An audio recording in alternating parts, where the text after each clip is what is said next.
தரித்திரருக்கு சுவிசேஷம், திருச்சபைக்கு சத்தியம். இந்த ரெண்டு நோக்கங்களோடு மன்னாமழை பெய்து கொண்டிருக்கிறது. சங்கீத புஸ்தகத்திலிருந்து தொடர்பாக செய்திகளை படித்து தியானித்து வருகிறோம். இந்த செய்திகளை நீங்கள் மகிமை டிவியிலே சனிக்கிழமை தோறும் ஞாயிற்றுக்கிழமை தோறும் மாலை 5 மணிக்கு நீங்கள் பார்க்கலாம். அனைத்து செய்திகள் யூடியூப்பில் இடம்பெறுகின்றன. ஒருவேளை நீங்கள் மகிமை டிவியிலே பார்ப்பதற்கு உங்களுக்கு நேரமில்லை என்றால் நீங்கள் யூடியூப்பில் போய் அந்த தொடர் செய்திகளை நீங்கள் பார்த்து கொள்ளலாம். அது மட்டுமின்றி வேதம் முழுவதற்கும், ஆதியாகமம் முதல் வெளிப்படுத்தும் விசேஷம் வரை வேதம் முழுவதற்கும் 66 நூல்களுக்கும் விளக்கவரை எழுதியிருக்கிறோம். 8 பாகங்களிலே இந்த விளக்கவரை நூல்கள் உங்களுக்கு கிடைக்கும். குறிப்பிட்ட தொலைபேசி எண்களிலே முகவரியில் நீங்கள் தொடர்பு கொண்டு இந்த புஸ்தகங்களை நீங்கள் வாங்கிக் கொள்ளலாம். ஆண்டவர் உங்களை ஆசீர்வதிப்பாராக. இப்பொழுது நாம் செய்திக்கு செல்வோமா? 143ஆம் சங்கீதம், தாவீதின் சங்கீதம் என்று சொல்லி அடைப்புக்குறியிலே நாம் பார்க்கிறோம். தாவீது தன்னுடைய பாவங்களை ஆண்டவர் சமூகத்தில் அறிக்கையிட்டு மனதுருக்கத்தோடு ஏறெடுக்கக்கூடிய ஒரு ஜபமாக இந்த சங்கீதம் விளங்குகிறது. 6ஆம் சங்கீதத்திற்கு இணையான சங்கீதம் இந்த சங்கீதம். இந்த சங்கீதம் மனதுருக்கத்தோடு பாவ மன்னிப்புக்காக வேண்டி ஆண்டவருடைய இரக்கத்தை சார்ந்து வாழ்வதற்கான உருக்கமான சங்கீதங்களிலே இந்த சங்கீதமும் ஒன்று. இந்த சங்கீதத்தில் நாம் பார்க்கும் பொழுது 3 குறிப்புகளை பார்க்கிறோம். முதல் 6 வசனங்களில் நாம் பார்க்கும் பொழுது தாவீதினுடைய ஆவியை குறித்து பார்க்கிறோம். தியங்கும் ஆவி, தியங்கும்னா கலங்கும், இன்னும் அதிகமான தாக்கத்திலே வருந்தக்கூடிய ஆவி, குழம்பிக் கொண்டிருக்கக்கூடிய ஆவி, இன்னும் மதிமயக்கம் தரக்கூடிய ஆவி, இன்னும் வேதனையோடு கூடிய ஆவி என்று சொல்லி தன்னுடைய வேதனையை வெளிப்படுத்தக்கூடிய ஒரு சங்கீதமாக இந்த சங்கீதத்தை சங்கீதக்காரன் தாவீது பாடுகிறான். முதல் 6 வசனங்களை வாசிக்கிறேன். கர்த்தாவே, என் ஜெபத்தை கேளும், என் விண்ணப்பங்களுக்கு செவிகொடும். உமது உண்மையின்படியும் உமது நீதியின்படியும் எனக்கு உத்தரவு அருளி செய்யும். ஜீவனுள்ள ஒருவனும் உமக்கு முன்பாக நீதிமான் அல்லாததினாலே அடியேனை நியாயந்திருக்க பிரவேசியாதேயும். சத்துரு என் ஆத்துமாவை தொடர்ந்து என் பிராணனை தரையோடை நசுக்கி வெகு காலத்துக்கு முன் மரித்தவர்கள் போல் என்னை இருளில் இருக்க பண்ணுகிறான். என் ஆவி என்னில் தியங்குகிறது, என் இருதயம் எனக்குள் சோர்ந்து போகிறது. பூர்வ நாட்களை நினைக்கிறேன், உமது செய்கைகளை எல்லாம் தியானிக்கிறேன். உமது கரத்தின் கிரியைகளை யோசிக்கிறேன். என் கைகளை உமக்கு நேராக விரிக்கிறேன். வறண்ட நிலத்தைப் போல் என் ஆத்துமாவும் மேல் தாகமாயிருக்கிறது. சேலா என்று இடம்பெறுகிறது. சேலா என்று வரும்பொழுது அந்த இடத்துல நிறுத்திவிட வேண்டும். நிறுத்தி யோசித்து சிந்திக்க வேண்டும். எவற்றை? முந்தின வசனங்களை, முதல் 6 வசனங்களை மீண்டும் ஒரு முறை வாசித்து அவற்றை குறித்து யோசித்து சிந்தித்து கீழ்ப்படிய ஒப்பு கொடுத்து மற்ற வசனங்களுக்கு கடந்து செல்ல வேண்டும். இதுதான் சேலா என்ற வார்த்தையின் பொருள். நிறுத்தி சிந்திக்கவும் என்று அர்த்தம். சரி, இப்பொழுது முதல் 6 வசனங்களை நாம் சிந்திக்கும் பொழுது 2ஆம் வசனத்தில் பார்க்கிறோம், பாவம் ஒரு மனுஷனை தேவனை விட்டு பிரிக்கிறது. அதனாலே அவன் நீதியுள்ள வாழ்க்கை வாழ முடியவில்லை. அக்கிரமத்திலும் பாவத்திலும் மரித்து கிடப்பதினாலே தன்னை உயிர்ப்பியும் என்று சொல்லி சங்கீதக்காரன் வேண்டுவதாக 11ஆம் வசனத்திலே வாசிக்கிறோம். பின்னர் 3வது வசனத்திலே நாம் பார்க்கும் பொழுது 3வது வசனத்திலே சத்துரு என் ஆத்துமாவை தொடர்ந்து என் பிராணனை தரையோடு நசுக்கி வெகு காலத்துக்கு முன் மரித்தவர்கள் போல் என்னை இருளில் இருக்க பண்ணுகிறான் என்று சொல்லி வாசிக்கிறோம். சத்துரு என்று சொல்லும்போது சாதாரணமாக பகைவர்கள் மட்டுமல்ல, ஒரு விசுவாசிக்கு அல்லது ஒரு மனுஷனுக்கு பிரதானமான சத்துரு என்றால் பிசாசு. அவன்தான் நம்முடைய வாழ்க்கையை கெடுத்து குட்டிச்சுவராக்கி, அது மட்டுமல்ல, நாம் ஜீவனை இழக்க பண்ணி, ஆவிக்குரிய ஜீவனை இழக்க பண்ணி ஒளிமயமான ஒரு வாழ்க்கையை விட்டு இருளிலே நம்மை தள்ளுகிறான்.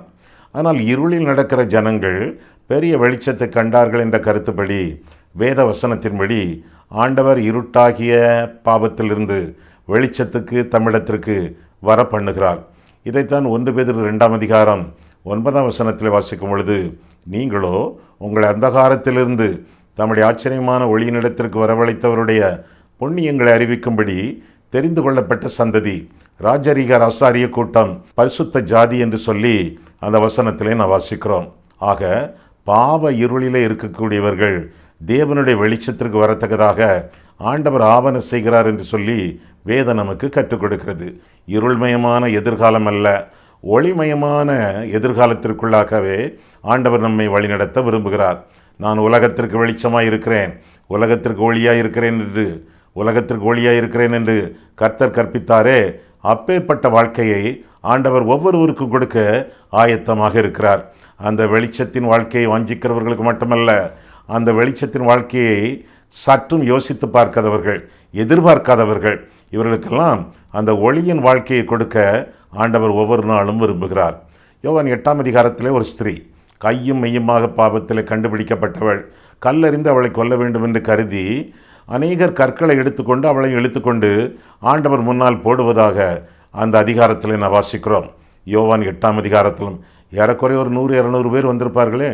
சின்ன பிள்ளைகள்லாம் வந்திருக்காங்க கல்லை எடுத்துக்கொண்டு, சிறியோர் முதல் பெரியோர் வரை என்று சொல்லி அந்த அதிகாரத்தில் நான் வாசிக்கிறோம். வந்து இவளை என்ன செய்யலாம், உம்முடைய கருத்து என்ன என்று சொல்லி ஆண்டவரத்தில் கேட்கும் பொழுது, என்ன கருத்து? தேவனுடைய கட்டளையின்படி விபசாரம் செய்தவள் கல்லறியப்பட வேண்டும், அக்னியினால் சுட்டரிக்கப்பட வேண்டும், அல்லது பட்டயத்திற்கு இரையாக வேண்டும். அதுதான் அவளுக்கு முடிவு, அதுதான் திருமறையின் சட்டம். ஆனால் ஆண்டவர் தரையில் குனிந்து எழுதினார், உங்களிடத்தில் யாரிடத்தில் பாவம் இல்லையோ அவர்கள் முதலாவது கல்லறியுங்கள் என்று கர்த்தர் சொன்ன உடனே இருதயத்தில் குத்தப்பட்டவர்களாகி கற்களையெல்லாம் போட்டுவிட்டு ஒவ்வொருவரும் கடந்து சென்றார்கள் என்று சொல்லி வேதத்தில் நான் வாசிக்கிறோம். அவள் கண்ணீரோடு வந்தாள், அவர்கள் கற்களோடு வந்தார்கள். கண்ணீரோடு வந்தவள் விடுதலை பெற்றாள், கற்களோடு வந்தவர்கள் வெட்கத்தோடு திரும்பி போனார்கள். செய்தியை கேட்டுக்கொண்டிருக்கிறீர்களே, ஆண்டவருடைய சமூகத்தில் வரும் பொழுதெல்லாம் உள்ளம் உடைந்து மன வருத்தத்தோடு மனம் திரும்பி பாவத்தை குறித்து மனஸ்தாபப்பட்டு ஆண்டவருடைய இரக்கத்துக்காக மன்றாடி வருகிறீர்களா? அல்லது நெஞ்சை நிமிர்த்தி கொண்டு உங்களுக்கு எல்லாம் தெரியும் என்று சொல்லி பெருமையோடு தம்பட்டம் அடித்து நீங்கள் அந்த பரிசேனை போல வந்து கொண்டிருக்கிறீர்களா? பாவத்திலிருந்து மனம் திரும்பக்கூடியவர்களுக்கு, தாழ்மையோடு தங்களை ஆண்டவருக்கு தத்தம் செய்யக்கூடியவர்களுக்கு ஆண்டவர் மன்னிப்பை வழங்குகிறார், நீதிகரித்து விடுகிறார், நீதிமான்களாக அவர்களை ஆக்கி விடுகிறார் என்பதுதான் வேதத்தின் அடிப்படை போதனையாகும். சரி, அந்த யோவான் 8ஆம் அதிகாரத்தில் எல்லாரும் கடந்து சென்று விட்டார்கள், ஆனால் அந்த பெண்மணியோ இன்னும் கலங்கி கொண்டே நடுங்கிக் கொண்டே நிற்கிறாள். ஆண்டவர் அவளை பார்த்து கேட்டார், ஆமாம், உன்னை யாருமே ஆக்கணைக்குள்ளாக தீர்க்கவில்லையா என்று கேட்டதற்கு, இல்லை ஆண்டவரே என்று அவள் சொல்லுகிறாள். இல்லை ஆண்டவரே என்று அவள் சொல்லுகிறாள். ஆண்டவர் அவளை பார்த்து சொன்னார், நான் உன்னை ஆக்கணைக்குள்ளாக தீர்க்க மாட்டேன் என்று சொல்லி அவளை விடுதலையோடு அனுப்பும் பொழுது ஒரு வாக்கியத்தை ஆண்டவர் சொல்கிறார், இதோ நான் உலகத்திற்கு ஒளியாயிருக்கிறேன், வெளிச்சமாயிருக்கிறேன், என் வெளிச்சத்திலே நடக்கிறவன் இருளிலே நடக்க மாட்டான் என்ற கருத்தை ஆண்டவர் அவளுக்கு சொல்லி செல்வதாக வேதத்திலே நான் வாசிக்கிறோம். அதுபோல நம்முடைய வாழ்க்கையிலே இருளிலே இருந்தால், பாவத்தில் இருந்தால், முதலாவதாக கர்த்தருடைய விடுதலை நமக்கு வேண்டும், இரண்டாவதாக வெளிச்சத்திலே நடக்க வேண்டும். வேதத்தின் வெளிச்சத்திலே, ஆண்டவருடைய வெளிச்சத்திலே, பரிசுத்தத்திலே நாம் நடக்க வேண்டும். பாவத்தை விட்டு விலகியவர்கள் பரிசுத்த வாழ்க்கை வாழ வேண்டும் என்று சொல்லி வேதம் நமக்கு கற்றுக் கொடுக்கிறது. பரிசுத்தம் என்பது நாம் இஷ்டப்பட்டு தெரிந்து கொள்ளக்கூடிய ஒரு காரியம் அல்ல. பரிசுத்தம் என்பது நம்முடைய வாழ்க்கையிலே கட்டாய கடமை. பாவத்தை விட்டு திரும்பி இயேசுவுக்கு நம்முடைய வாழ்க்கையை பூரணமாக ஒப்புக் கொடுக்க வேண்டும். பாவத்தை விட்டு திரும்பி பரிசுத்தர் இயேசுவை நாம் பின்பற்றி வாழ வேண்டும். ஏனென்றால் அவர் வெளிச்சமாக இருக்கிறார். வெளிச்சத்திலே நடக்கிறவர்களுக்கும் இருளுக்கும் பாவத்துக்கும் சம்பந்தம் இல்லை. எனவே அந்த ஆசீர்வாதத்தை தரக்கூடிய ஆண்டவரை பின்பற்றி வாழ வேண்டியது நம்முடைய கடமை என்று சொல்லி வேதம் நமக்கு கற்றுக் கொடுக்கிறது. இன்னும் பார்க்கும் பொழுது பாவ இருள் மட்டுமல்ல, அதிலிருந்து தன்னை உயிர்ப்பிக்க வேண்டும் என்று சங்கீதக்காரன் சொல்வது மட்டுமல்ல, இன்னும் பகை. 3ஆம் வசனம், 9ஆம் வசனம், 12ஆம் வசனத்தை நாம் பார்க்கும் பொழுதெல்லாம் பகைவரிடமிருந்து தன்னை விலக்கி காக்க வேண்டும் என்று சொல்லியும் சங்கீதக்காரன் ஜெபிப்பதாக நாம் பார்க்கிறோம். சத்துரு என் ஆத்துமாவை தொடர்ந்து என் பிராணனை தரையோட நசுக்கி வெகு காலத்துக்கு முன் மரித்தவர்கள் போல் என்னை இருளில் இருக்க பண்ணுகிறான். இன்னும் 9ஆம் வசனம், கர்த்தாவே என் சத்துருக்கள் என்னை தப்புவியும், உம்மை புகலிடமாக கொள்ளுகிறேன் என்று சொல்லி சத்துருக்களிடமிருந்து, பகைவர்களிடமிருந்து தான் மீட்கப்பட ஆண்டவரிடத்திலே உதவி கூறுகிறான் சங்கீதக்காரன் என்று சொல்லி அந்த வசனங்களிலே நான் வாசிக்கிறோம். இன்னும் 12ஆம் வசனம், உம்முடைய கிருபையின்படி என் சத்துருக்களை அழித்து என் ஆத்துமாவை ஒடுக்குகிற யாவரையும் சங்காரம் பண்ணும், நான் உமது அடியேன் என்று சொல்வதாக இந்த சங்கீதத்திலே பார்க்கிறோம். என்னுடைய சத்துருக்களை நீர் அழியும், என்னை ஒடுக்குகிறவர்களை நீர் சங்காரம் பண்ணும், நீர் அவர்களை நியாயந்தீர்த்து விடும். நான் நியாயந்திருக்க மாட்டேன், நான் சங்காரம் பண்ண மாட்டேன், நான் அழிக்க மாட்டேன், பழி வாங்குதலை உம்முடைய கரங்களிலே விட்டு விடுகிறேன் என்று சொல்லி சங்கீதக்காரன் தன்னுடைய எதிரிகளை ஆண்டவர் கையிலே விட்டு விடுவதாக பார்க்கிறோம். நம்முடைய வாழ்க்கையில கூட எதிரிகள் நிறைய பேர் உண்டு. நம்மை சுற்றி வளைந்து கொள்கிறவர்கள் நிறைய பேர் உண்டு. நம்முடைய பொருட்களை, நிலங்களை, சொத்துக்களை, பணங்களை அபகரிக்கிறவர்கள் கூட உண்டு. ஆனால் இவர்களை எல்லாம் நாம் பழி வாங்காமல், பழிவாங்குதல் எனக்குரியது என்று சொல்லி ஆண்டவர் சொன்னாரே, ஆண்டவரிடத்திலே இவர்களை எல்லாம் விட்டுவிட்டு அமர்ந்திருக்க வேண்டியது நம்முடைய கடமை. ரோமர் 12ஆம் அதிகாரம் பாருங்கள். ரோமர் 12ஆம் அதிகாரத்தை பார்க்கும் பொழுது 17 முதல், ஒருவனுக்கும் தீமைக்கு தீமை செய்யாதிருங்கள், எல்லா மனுஷருக்கு முன்பாகவும் யோக்கியமானவைகளை நாடுங்கள், கூடுமானால் உங்களால் ஆன மட்டும் எல்லா மனுஷரோடும் சமாதானமாய் இருங்கள்.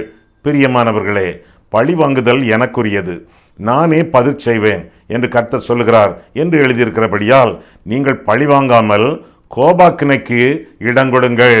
கர்த்தர் பழி வாங்குவார், நீங்கள் கண்ணார பார்ப்பீர்கள். நீங்கள் செய்ய வேண்டியது என்ன? கடைசி 2 வசனங்கள். அன்றியும் உன் சத்துரு பசியாயிருந்தால் அவனுக்கு போஜனம் கொடு, அவன் தாகமாயிருந்தால் அவனுக்கு பானம் கொடு. நீ இப்படி செய்வதனால் அக்கினி தழலை அவன் தலையின் மேல் குவிப்பாய். நீ தீமையினாலே வெல்லப்படாமல் தீமையை நன்மையினாலே வெல்லு என்று சொல்லி அந்த அதிகாரம் முடிகிறது. ஆக தீமையை நன்மையினாலே வெல்ல வேண்டியது நம்முடைய கடமை. நன்மைக்கு நன்மை செய்வது மனித குணம். ஒரு ஆள் நமக்கு நன்மை செய்கிறார், பதிலுக்கு பதிலாக நாம் ஒரு நன்மை செய்து விடுகிறோம். தீமைக்கு தீமை செய்வது மிருக குணம். தீமைக்கு தீமை செய்வது மிருக குணம். வழியில் படுத்து கிடக்கிறது ஒரு நாய், ஒரு எத்துகிறோம், அது நம்மை கவ்வுகிறது, கடிக்கிறது. தீமைக்கு தீமை செய்வது மிருக குணம். 3வதாக, நன்மைக்கு தீமை செய்வது பிசாசின் குணம். ஆண்டவர் நன்மை செய்கிறார், நாமோ தீமையை செய்து கொண்டிருக்கிறோம். கர்த்தர் யூதாசை தெரிந்து கொண்டு அவனுக்கு தன்னுடைய கையினாலேயே அப்பத்தையும் திராட்சரசத்தையும் அவர் கொடுத்து அவரை நேசிக்கிறார். எல்லா சீஷர்களை விட அவனையே பொருளாளர் என்று சொல்லி ஒரு பதவியும் கொடுத்து அவனை ஆசீர்வதிக்கிறார். அது மட்டுமல்ல, எனக்கு பின்னாக போ சாத்தானே என்று சொல்லி சீமோன் பேதுருவை பார்த்து சொன்னார், என் சிநேகிதனே எதற்காக வந்திருக்கிறாய் என்று சொல்லி, சிநேகிதனே என்று சொல்லி யூதாசை அழைக்கிறார். அப்படி இருந்தோம் ஆண்டவர் நன்மை செய்தும் அவரை காட்டி கொடுத்து தீமை செய்வதாக யூதாசை குறித்து பார்க்கிறோம். இது பிசாசின் குணம். எப்பொழுது ஆண்டவர் அவனுக்கு அப்பத்தை கொடுத்தாரோ அப்பொழுதே அவனுக்கு பிசாசு புகுந்தான் என்று சொல்லி நாம் வேதத்தில் வாசிக்கிறோம். ஆக நன்மைக்கு நன்மை செய்வது மனித குணம், தீமைக்கு தீமை செய்வது மிருக குணம். நன்மைக்கு தீமை செய்வது பிசாசின் குணம், தீமைக்கு நன்மை செய்வது இயேசுவின் குணம், தேவ குணம். நாம் பாவிகளாய் இருக்கையில் கிறிஸ்து நமக்காக மரித்ததினாலே தேவன் நம்மேல் வைத்த அன்பை விளங்க பண்ணினார் என்று சொல்லி வேதத்தில் வாசிக்கிறோமே. ரோமர் 5ஆம் அதிகாரம் 8ஆம் வசனம் முதலாக. ஆக தீமைக்கு நன்மை செய்து வாழ வேண்டியது, தீமையை நன்மையினாலே வெல்ல வேண்டியது நம்முடைய கடமை என்று சொல்லி இந்த சங்கீதத்திலிருந்தும் நாம் கற்றுக்கொள்கிறோம். ஆக தீயங்கும் ஆவியோடு சங்கீதக்காரன், பாவத்தினாலே அவனுக்கு தீயக்கம், பகையினாலே அவனுக்கு தீயக்கம், பிசாசினாலே அவனுக்கு தீயக்கம், மனசோர்வு எல்லாம் உண்டானது என்று சொல்லி வேதத்திலே வாசிக்கிறோம். ஆனால் தன்னுடைய எல்லா காரியங்களையும் கர்த்தரிடத்தில் சொல்லுகிறான். காரணம், என்னிடத்தில் வருகிறவனை நான் புறம்பே தள்ளுவதில்லை என்று சொல்லி ஆண்டவர் சொல்லுகிறார். அவரை அண்டிக் கொள்ளுகிறவர்கள் பாக்கியவான்கள் என்று சொல்லி வேதம் நமக்கு கற்றுக் கொடுக்கிறது. ஆக எந்த சூழ்நிலையிலும் ஆண்டவர் நம்மை ஏற்றுக்கொள்ள ஆயத்தமாய் இருக்கிறார். அவரை அண்டிக் கொள்ளுகிறவர்கள் பாக்கியவான்கள். ஆக முதலாவதாக தாவீதின் தீயங்கும் ஆவி, 2வதாக தாவீதின் தொய்யும் ஆவி, தொய்ந்து போகக்கூடிய ஆவி என்று சொல்லி 7ஆம் வசனம் முதல் 9ஆம் வசனம் வரையிலே நாம் பார்க்கிறோம். 7ஆம் வசனம் பாருங்கள். கர்த்தாவே சீக்கிரமாக எனக்கு செவிகொடும், என் ஆவி தொய்ந்து போகிறது, நான் குழியில் இறங்குகிறவர்களுக்கு ஒப்பாகாதபடிக்கு உமது முகத்தை எனக்கு மறையாதேயும், அதிகாலையில் உமது கிருபையை கேட்க பண்ணும், உம்மை நம்பி இருக்கிறேன், நான் நடக்க வேண்டிய வழியை எனக்கு காண்பியும், உம்மிடத்தில் என் ஆத்துமாவை உயர்த்துகிறேன். கர்த்தாவே என் சத்துருக்களுக்கு என்ன தப்புவியும், உம்மை புகலிடமாக கொள்ளுகிறேன் என்று சொல்வதாக இந்த சங்கீதத்திலே தாவீது சொல்லுகிறான். ஆக முதலாவதாக அவனுக்கு தீயங்கும் ஆவி, இரண்டாவதாக அந்த ஆவி தொய்யும் ஆவியை அவனுக்கு கொண்டு வருவதாக பார்க்கிறோம். காரணம், ஆண்டவர் தம்முடைய முகத்தை தனக்கு மறைத்து கொண்டதாக சங்கீதக்காரன் இங்கே அறிவிக்கிறான். ஆண்டவர் தம்முடைய முகத்தை அவனுக்கு மறைத்துக் கொள்ளுகிறார். உண்மைதானா? உண்மைதான். என்னென்ன காரணங்களாக இருக்கும்? முதலாவதாக அவன் தன்னை நோக்கி தொடர்ந்து கூப்பிட வேண்டும், தொடர்ந்து தன்னுடைய முகத்தை பார்க்க ஆசைப்பட வேண்டும், தொடர்ந்து தம்மை அண்டி வாழ வேண்டும், தொடர்ந்து தம்மோடு உறவு வைத்துக் கொள்ள வேண்டும், இடைவிடாமல் ஜெபிக்க வேண்டும் என்று கருதி ஆண்டவர் சற்று நேரம் இமைப்பொழுது முகத்தை மறைத்துக் கொள்கிறார். தொட்டிலே பிள்ளை அழுது கொண்டிருக்கிறது. தாய் எட்டி பார்க்கிறாள். தாயின் முகத்தை பார்த்த உடனே பிள்ளைக்கு சிரிப்பு, சந்தோஷம். உடனே கொஞ்சம் தாய் தொட்டிலை விட்டு ஒதுங்கி கொள்கிறாள். பிள்ளை மீண்டும் அழுகிறது, கத்துகிறது. தாய் திரும்பி தொட்டிலுக்குள்ளே வந்து பிள்ளை பார்க்கிறாள். பிள்ளை சிரிக்கிறது, ஆனந்தப்படுகிறது. இன்னும் சற்று இடது பக்கமாக அவள் ஒதுங்கி கொள்கிறாள். பிள்ளையை திகைக்கிறது, அழுகிறது, கத்துகிறது, கூக்குரலிடுகிறது. மீண்டும் தாய் வந்து தொட்டிலை பார்க்கிறாள். பிள்ளை சிரிக்கிறது, சந்தோஷப்படுகிறது. இமைப்பொழுது சில சமயங்களில் ஆண்டவர் தமது முகத்தை மறைத்துக் கொள்வது எதற்காக? தொடர்ந்து அவரை நாம் தேடுவதற்காக, தொடர்ந்து அவரை நாடுவதற்காக, அவர் மேல் பற்றுறுதி கொண்டு அவர் மேல் ஆசைப்படுவதற்காக, அவரை அனுபவிப்பதற்காக. ஆக ஆண்டவர் நம்மோடு இருக்கும் பொழுது நாம் அவரோடு இருக்க வேண்டும். நான் உன்னை விட்டு விலகுவதும் இல்லை, உன்னை கைவிடுவதும் இல்லை என்று கர்த்தர் சொன்னாரே. அந்த ஆண்டவரை பார்த்து நாமும் சொல்ல வேண்டும், ஆண்டவரே நானும் உம்மை விட்டு விலக மாட்டேன், நானும் உம்மை கைவிட மாட்டேன் என்று சொல்லி ஆண்டவர் நானும் இப்படியாக இணைந்து வாழும் பொழுது நம்முடைய வாழ்க்கையிலே தொய்யும் ஆவி நீங்கிவிடும். நிச்சயமாக நம்முடைய வாழ்க்கையிலே சந்தோஷமும் சமாதானமும் தொடரும் என்பதிலே எந்த விதமான சந்தேகமும் இல்லை. சில வீடுகளிலே இப்படி ஒரு போர்டு மாட்டப்பட்டிருக்கும், இயேசு கிறிஸ்து இவ்வீட்டின் தலைவர், மறைவான விருந்தினர், மௌனமாய் கேட்பவர் என்று நாம் அங்கே வாசிக்கிறோம். மறைவான விருந்தினர். ஏன் மறைவான விருந்தினர்? ஆண்டவர் நம்முடைய வீட்டில் இருக்கிறார். ஆனால் நம்முடைய செயல்பாடுகளை, நம்முடைய சொற்களை எல்லாம் ஆண்டவர் கவனித்துக் கொண்டே இருக்கிறார். ஆண்டவர் சில சமயங்களிலே மறைந்து கொள்வதற்கு காரணம், நம்மை ஆண்டவர் பார்க்கிறார். எப்படி பேசுகிறோம், எப்படி பழகுகிறோம், எப்படி சிந்திக்கிறோம், எப்படி குடும்ப வாழ்க்கையில் ஈடுபடுகிறோம், இதையெல்லாம் உற்று ஆண்டவர் கவனித்துக் கொண்டிருக்கிறார். அவர் இரட்சகர் மட்டுமல்ல, அவர் ஆண்டவர் மட்டுமல்ல, அவர் நியாயாதிபதி, நியாயந்திருக்கிறவர், நம்மை கண்காணித்து கொண்டிருக்கிறார் என்று சொல்லி வேதம் கற்றுக் கொடுக்கிறது. அவருக்கு 7 கண்கள், பூமி எங்கும் உலாவி வரக்கூடிய கண்கள், நம்முடைய குடும்பத்துக்குள்ளே நம்ம வீட்டிலே பார்க்கக்கூடிய கண்கள். எனவே அப்பேற்பட்ட கண்களுடைய ஆண்டவர் நம்மை கவனித்துக் கொண்டே இருக்கிறார். நம்முடைய செயல்களை எல்லாம் நிதானித்துக் கொண்டே இருக்கிறார் என்பதை அறிய கடவோம்.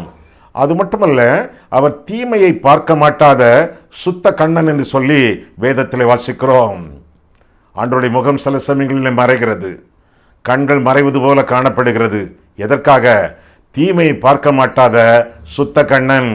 தீங்கான காரியங்களிலே, தீமையான செயல்பாடுகளிலே நாம் ஈடுபடும் பொழுது கர்த்தர் மறைத்துக் கொள்கிறார் தன்னுடைய கண்களை. எனவே ஆண்டவருடைய சமூகத்திலே அனுதினமும் வாழக்கூடிய நாம் ஆண்டவரை மகிமைப்படுத்தி வாழத்தக்கதாக நம்முடைய ஜீவியம் முழுவதிலும் பரிசுத்தம் காணப்பட வேண்டும். பரிசுத்தம் என்பது நம்முடைய ஆராதனையின் அலங்காரமாக மட்டுமல்ல, நம்முடைய வாழ்க்கையின் அலங்காரமாக என்றென்றைக்கும் காணப்பட வேண்டும். அப்படி இருக்கும் பொழுது நம்முடைய சத்துருக்கள் எல்லாரையும் நம்மை விட்டு நீங்களாக்கி நம்ம ரட்சிக்கிறார், நமக்கு புகலிடமாக ஆண்டவர் இருந்து நம்மை பாதுகாத்துக் கொள்கிறார் என்று சொல்லி 9, 12 வசனங்களிலே நாம் பார்க்கிறோம். ஆக கர்த்தரை அடைக்கலமாக, ஆதரவாக, புகலிடமாக கொண்டு வாழும் பொழுது நம்மிடத்திலே தீயங்கும் ஆவியும் இருக்காது, நம்முடைய ஆவி தோய்ந்தும் போகாது. ஆண்டவர் பேரிலே பற்றுறுதியோடு வாழ வேண்டியது நம்முடைய கடமை. என்ன செய்ய வேண்டும்? இப்படி தீயங்கும் ஆவி, தொய்யும் ஆவி இல்லாமல் நாம் சந்தோஷத்தோடும் சமாதானத்தோடும் திருப்தியான ஆவியோடு நாம் வாழ வேண்டும் என்றால் நாம் என்ன செய்ய வேண்டுமாம்? ஜெபம் பண்ண வேண்டும், விண்ணப்பம் பண்ண வேண்டும், நம்மை தாழ்த்த வேண்டும், கடந்த காலங்களிலே ஆண்டவர் நமக்கு செய்த நன்மைகள் அவற்றை எல்லாம் சிந்திக்க வேண்டும்.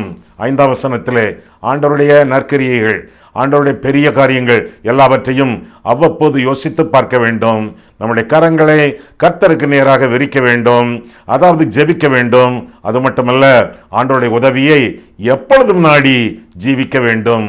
ஆண்டவரே சீக்கிரம் செவி கொடும் என்று சொல்லி சங்கீதக்காரன் சொல்லுகிறான்.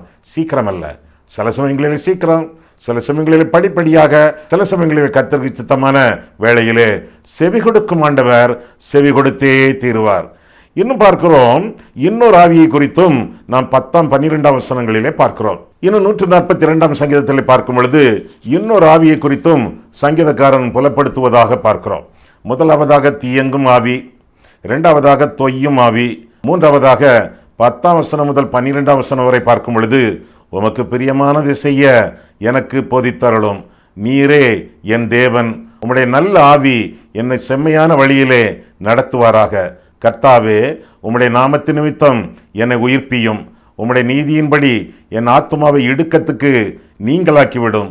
உம்முடைய கிருபையின்படி என் சத்துருக்களை அழித்து என் ஆத்துமாவை ஒடுக்குகிற யாவரையும் சங்காரம் பண்ணும். நான் உமது அடியேன். ஆக 10ஆவது வசனத்திலே ஆண்டவருடைய நல்ல ஆவி, பரிசுத்த ஆவியானவர், தூய ஆவி என்று சொல்லி வேதம் கற்றுக் கொடுக்கிறது. ஆக முதலாவதாக தியங்கும் ஆவி, இரண்டாவதாக தொய்யும் ஆவி, மூன்றாவதாக தூய ஆவி, பரிசுத்த ஆவியானவர். என்ன வாசிக்கிறோம் அவரை குறித்து இந்த சங்கீதத்திலே? முதலாவதாக கற்றுக் கொடுக்கக்கூடிய ஆவியானவர் என்று சொல்லி 10ஆம் வசனத்திலே நான் பார்க்கிறோம். இந்த நல்ல ஆவியானவர் கர்த்தருக்கு பிரியமான வழிகளிலே நம்மை நடத்துகிறார் என்று சொல்லி நாம் வாசிக்கிறோம். உன்மேல் என் கண்களை வைத்து உனக்கு போதிப்பேன் என்று கர்த்தர் கற்றுக் கொடுத்தாரே, 32ஆம் சங்கீதம் 8ஆம் வசனத்திலே அதன் சாயலில், அதன் அடிப்படையிலே பரிசுத்த ஆவியானவர் நமக்கு கற்றுக் கொடுக்கிறார் என்று சொல்லி நாம் வாசிக்கிறோம். இரண்டாவதாக நாம் அவற்றை கடைபிடிக்கக்கூடிய அளவிலே ஆண்டவர் நம்மை வழி நடத்துகிறார் என்று சொல்லியும் தொடர்ந்து நாம் வாசிக்கிறோம். நல்ல ஆவியானவர், தூய ஆவியானவர் முதலாவதாக கற்றுக் கொடுக்கிறார், இரண்டாவதாக கடைபிடிக்க ஆண்டவர் நமக்கு உதவி செய்கிறார், நம்மை நடத்துகிறார். நம்முடைய வாழ்க்கையிலே ஆண்டவர் சித்தமானது நமக்கு போதித்து அந்த சத்திய வழிகளிலே நம்மை நடத்த, நம்மை வழி நடத்த ஆண்டவர் பிரயாசப்படுகிறார். என்ன பிரயாசப்படுகிறார்?